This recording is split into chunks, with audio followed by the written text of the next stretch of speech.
La voie du Bouddha s'ouvre sur une perspective inclusive et universelle. Toutes les grandes traditions spirituelles partagent une racine commune fondée sur l'amour, la sagesse et la transformation intérieure.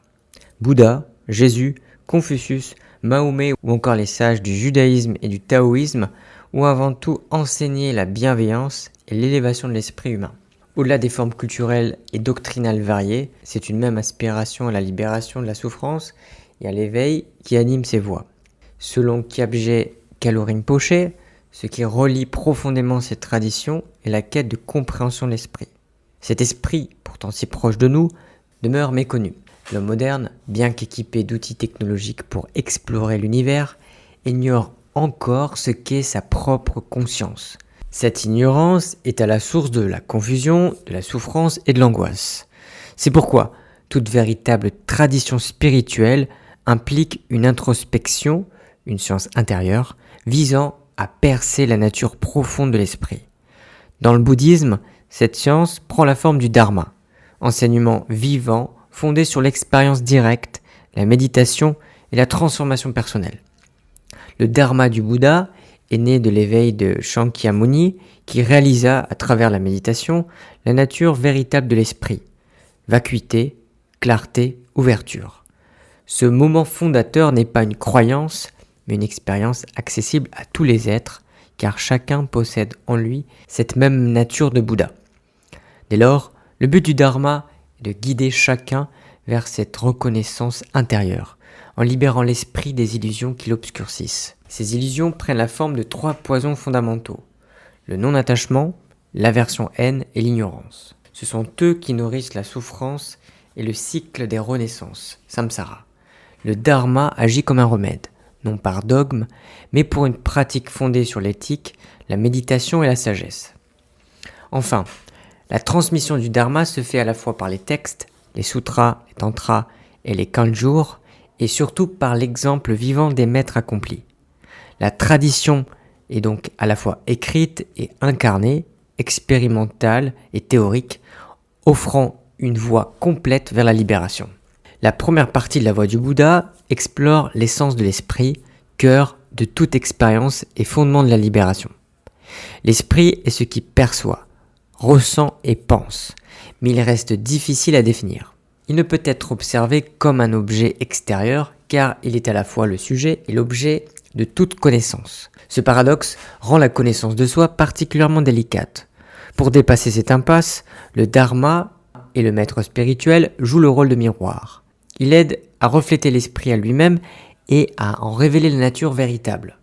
Selon Kalo Rinpoche, l'esprit peut se manifester selon 2 états fondamentaux: l'état d'illusion ou impur et l'état d'éveil ou pur. Dans l'ignorance, l'esprit est prisonnier de représentations dualistes.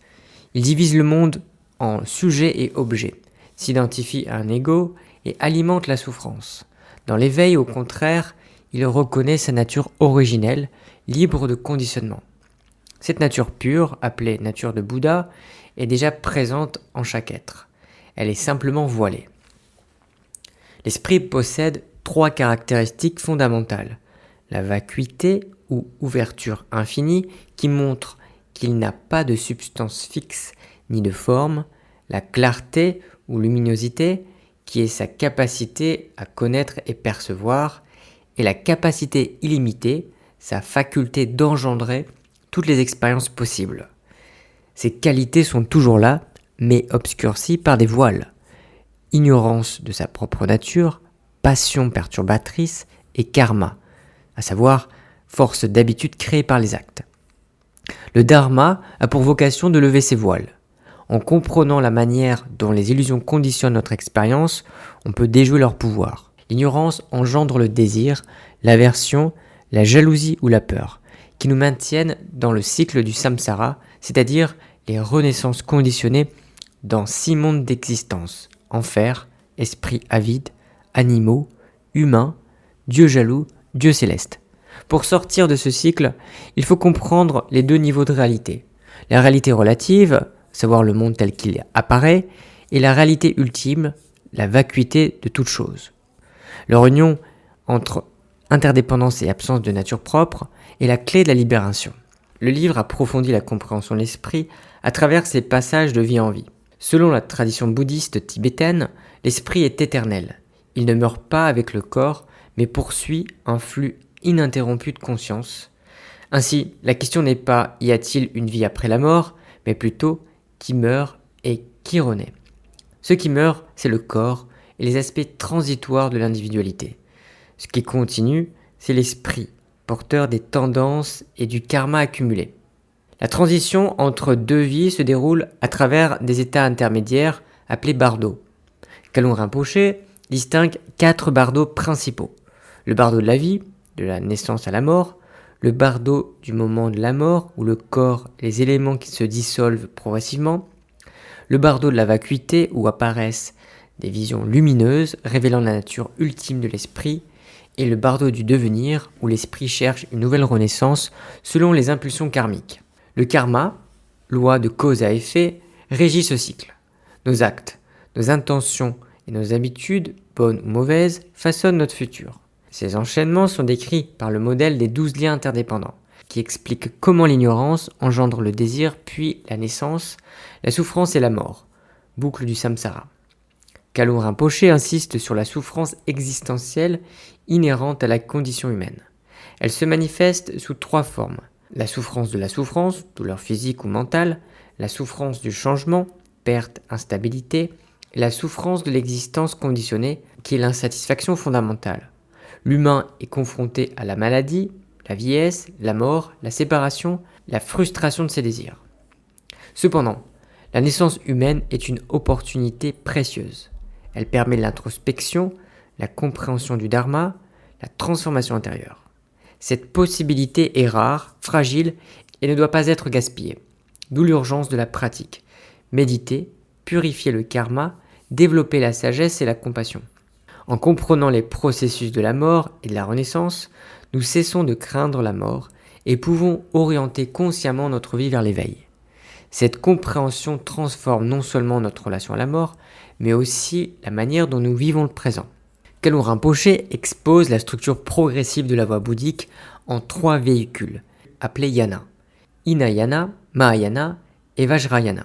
Ces voies ne sont ni opposées ni exclusives, elles forment une progression spirituelle cohérente, adaptée aux capacités et aux aspirations de chacun. Elles ont toutes pour but la libération, mais diffèrent par l'ampleur de la motivation, la méthode et la finalité. Le Hinayana insiste sur la libération individuelle, le Mahayana sur l'éveil pour le bien de tous les êtres, et le Vajrayana sur la transformation directe de l'esprit. La voie du Hinayana, aussi appelée voie de la discipline, constitue le fondement de toute progression. Elle repose d'abord sur une éthique rigoureuse et un engagement personnel. Le pratiquant commence par prendre refuge dans les 3 joyaux, le Bouddha, le maître éveillé, le Dharma, l'enseignement, et le Sangha, la communauté spirituelle. Ce refuge marque une orientation claire, sortir du samsara et s'éveiller. Le cœur de la discipline Hinayana est le respect d'un code éthique précis, ne pas tuer, ne pas voler, ne pas mentir, etc. Cette discipline morale est accompagnée par la méditation, notamment sur l'impermanence, la mort et la vigilance sur l'esprit. Un autre pilier central est la compréhension du karma, c'est-à-dire de la loi de causalité. Chaque action, intemporelle ou non, crée des traces qui déterminent nos expériences futures. Les actes négatifs, motivés par la haine, la convoitise ou l'ignorance, conduisent à la souffrance, tandis que les actes positifs, générosité, respect, vérité, ouvrent la voie à la paix et à une renaissance favorable. Kalung Rinpoche explique aussi les composantes du karma, intention, acte, résultat immédiat et latent. Il en souligne les aspects qualitatifs, nature de l'acte, et quantitatif, fréquence, intensité, conscience. Ainsi, une même action peut avoir des effets très différents selon le contexte et l'état d'esprit dans lequel elle est accomplie. Toute transformation profonde commence par la maîtrise de soi et la purification des actes. Le Hinayana, loin d'être une simple morale extérieure, est une base indispensable qui stabilise l'esprit, développe la lucidité et prépare à des niveaux de compréhension plus vastes. La voie du Mahayana, ou grand véhicule, développe l'engagement de s'éveiller non seulement pour soi-même, mais pour le bien de tous les êtres. Son moteur principal est le Bodhisattva, l'esprit d'éveil qui unit l'aspiration à l'éveil et l'amour universel. Celui qui prend cet engagement devient bodhisattva, un être qui, animé d'une compassion sans limite, renonce à se libérer seul pour guider autrui vers l'éveil. La compassion dans le Mahayana n'est pas seulement émotionnelle, elle est éclairée par la vacuité. En comprenant que le moi et les phénomènes n'ont pas de nature propre, ce qu'on appelle la double vacuité, le bodhisattva agit sans égoïsme. Cette sagesse empêche que la compassion devienne attachement ou orgueil. C'est dans cette union de la sagesse, prajna, et de la compassion, karuna, que réside la spécificité du Mahayana. Kalu Rinpoche présente des pratiques concrètes comme Tonglen, méditation de l'amour universel, où l'on prend sur soi la souffrance des autres pour leur offrir paix et bien-être. Ces entraînements développent l'altruisme authentique, capable de transformer l'esprit. La progression sur cette voie repose sur les 6 perfections paramitas. Générosité, don matériel, spirituel ou absence de peur, discipline éthique, patience, effort joyeux, concentration méditative, sagesse transcendantale, c'est-à-dire la connaissance de la vacuité. Ces qualités permettent de purifier l'esprit et d'avancer sur le chemin du bodhisattva. L'avancement est jalonné par 5 voies de réalisation: accumulation, préparation, vision directe de la réalité, méditation et accomplissement. Ce parcours culmine dans l'éveil parfait et la manifestation des 3 corps du Bouddha.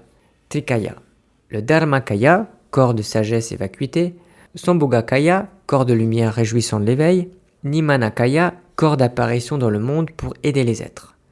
La méditation tient un rôle fondamental à travers Samatha, qui est le calme mental, et Vipassana, la vision pénétrante. Ensemble, elle stabilise l'esprit et permet de réaliser la nature ultime des phénomènes. Le Mahayana allie ainsi la profondeur de la sagesse à l'ouverture du cœur, offrant une voie vaste, généreuse et radicalement transformatrice. La voie du Vajrayana, ou véhicule adamantin, constitue la forme la plus directe, rapide et symbolique du chemin bouddhique. Elle repose sur une transmutation de l'esprit qui utilise les émotions et les phénomènes eux-mêmes comme moyen d'éveil. Plutôt que de rejeter les passions, le Vajrayana les transforme à travers des pratiques puissantes et précieuses. Cette voie exige une transformation authentique, directe, énergétique et symbolique. La relation au lama, ou maître spirituel, est ici essentielle. Il n'est pas un simple enseignant, mais le canal vivant de la sagesse éveillée. Son rôle est de transmettre les initiations, de guider la pratique et de refléter la nature de l'esprit du disciple. Avant de s'engager dans les pratiques spécifiques du Vajrayana, le pratiquant doit accomplir les pratiques préliminaires, Ngondro, destinées à purifier le karma, stabiliser l'esprit et ouvrir le cœur. Elles comprennent la réflexion sur l'impermanence, la précieuse existence humaine, les souffrances du samsara et la loi du karma. Des pratiques nouvelles comme les prosternations liées au refuge, la purification par le mantra Vajrasattva, l'offrande des mandalas vis-à-vis du cosmos et le Guru Yoga qui unit l'esprit à celui du maître. L'une des caractéristiques centrales du Vajrayana est la visualisation qui est une divinité tantrique, une forme éveillée que l'on intègre dans une double pratique. La phase de génération, qui est la visualisation détaillée de la divinité, de son environnement, de ses mantras, afin de dissoudre l'identité ordinaire et de s'habituer à une perception sacrée. La phase d'accomplissement, qui est la dissolution de cette forme dans la vacuité, où l'on réalise l'union de la sagesse et de la compassion. Ces pratiques mènent à l'identification à la déité, non par illusion, mais comme expression de notre nature éveillée déjà présente. À un niveau plus avancé, le Vajrayana inclut des yogas internes, respiration subtile, chaleur interne, union des canaux énergétiques qui permettent de libérer directement les blocages énergétiques et mentaux. Enfin, Kalu Rinpoche présente les 5 enseignements d'or de la lignée Shangpa, reçus en vision pure, fondée sur une tradition yogique d'une rare profondeur. Le Vajrayana, par sa richesse et son intensité, exige une grande maturité intérieure, mais offre un chemin puissant et fulgurant vers la réalisation directe de la nature de l'esprit. Le livre présente aussi les approches dites immédiates, Mahamudra, qui est la grande sphère, et Dzogchen, la grande perfection. Ces voies issues respectivement des lignées Kagyu et Nyingma visent un accès direct à la nature de l'esprit sans détour conceptuel ni construction progressive. Elles s'adressent à ceux qui, déjà mûrs spirituellement, peuvent supporter l'absence de support et de points d'appui dans la méditation. Mahamudra signifie littéralement le grand sceau, S-C-E-A-U, dans le sens où toute chose porte l'empreinte de la nature ultime, vacuité et clarté inséparables. L'enseignement de Mahamudra repose sur la reconnaissance directe de l'esprit tel qu'il est, libre de fabrication mentale. Il ne s'agit pas de construire une expérience, mais de connaître ce qui est déjà là. Une ouverture lucide, non duelle, toujours présente. De même, Dzogchen, qui signifie grande perfection, désigne la perfection originelle de l'esprit. Rien n'a besoin d'être ajouté ni modifié. L'éveil n'est pas à produire, il est simplement à dévoiler. Tout effort est ici relâché au profit d'une présence spontanée, dénuée de saisie. Dans ces traditions, la transmission vivante est essentielle. Un maître qualifié ne se contente pas de donner des explications. Il montre directement la nature de l'esprit par un langage au-delà des mots, une présence, une injonction, un regard. Cette transmission ne peut être intellectualisée. Elle nécessite une grande réceptivité intérieure de la part du disciple. Kalur Rinpoche détaille les 4 yogas de Mahamudra, étape de stabilisation de cette reconnaissance. Unification de l'esprit, qui est calme et libre d'effort. Absence d'élaboration conceptuelle, c'est-à-dire l'esprit dépouillé. Une saveur unique, qui est la non-dualité de la méditation et de la vie. Et la non-méditation, qui est la libération spontanée au-delà même de la pratique. Ces yogas ne visent pas à progresser vers l'éveil, mais à dissoudre graduellement les voiles qui empêchent de reconnaître l'éveil déjà présent. Mahamudra et Dzogchen représentent ainsi l'essence ultime de l'enseignement du Bouddha, une voie radicalement libre, directe, qui révèle la pureté et la plénitude de ce que nous sommes déjà.